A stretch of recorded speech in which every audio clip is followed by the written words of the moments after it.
Bonsoir à toutes et à tous. Your Excellency, Mr. Gore, ladies and gentlemen, we are pleased to welcome you today to our special event.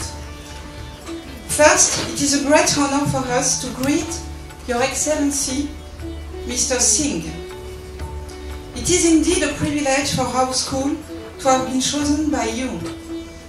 Our school and our students are really grateful and consider your presence as a unique opportunity to learn more about India. Your Excellency, it is an immense honor for the students of the East Lake Business and Finance School and myself, as the Academic Director of Business and Finance School, to have the privilege of welcoming you in our premises. Our students are focused on international matters, and most of them plan to pursue their career, or at least part of it, abroad. It is especially important for them to listen to you this evening to enhance their knowledge of today's India. We're all very much looking forward to hearing you this evening. Finally, sharing with you the same feeling for Japanese language, and having also spent a few years in Tokyo, allow me to say, Yoroshiku onegai itashimasu. Thank you very much for your attention.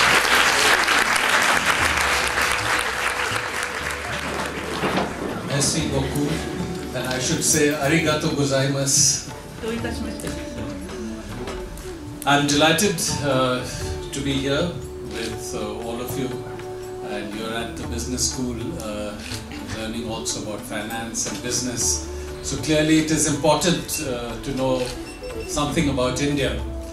You must have heard already from your teachers, you must have read something, but I'll try and give you perspective of somebody who's come from India, who's grew up in India, studied in India, but then I've spent a large part of my life living in different parts of the world. We have 22 official languages in India. So in terms of India's constitution, there are 22 official languages. So the only way for you to perhaps understand this is to think of European Union and the number of languages that you have here.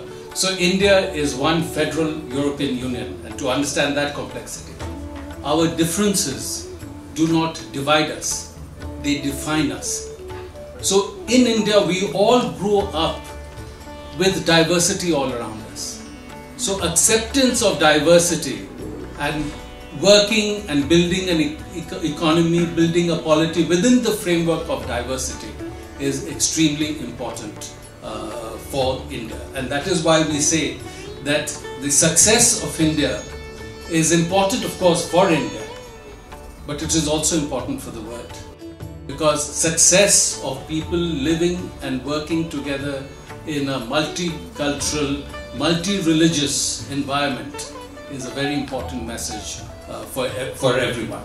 So we had to build a new economy from that basis, build a new agricultural sector, build a new industrial sector, and move from there.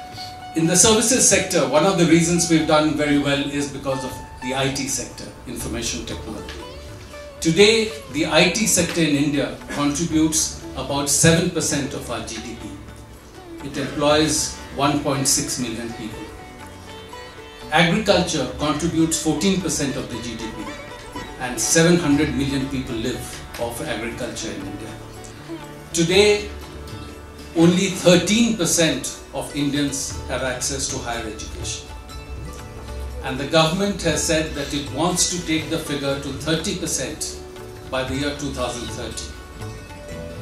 To take it to 30% by the year 2030, we will need to build hundreds of new universities and tens of thousands of new colleges. But at the same time, because of the shortage of capacity, a large number of Indians now go abroad to study. And we have about 100,000 Indian students in the United States, 30,000 in universities, 30,000 in UK, 30,000 in Canada, about 100,000 in Australia. Unfortunately, only 2,500 in France. So we need to do something there. So let me stop here. I just wanted to point out some aspects, some issues, some contradictions some provocative comments, and now I'll be happy to respond to questions. Thank you.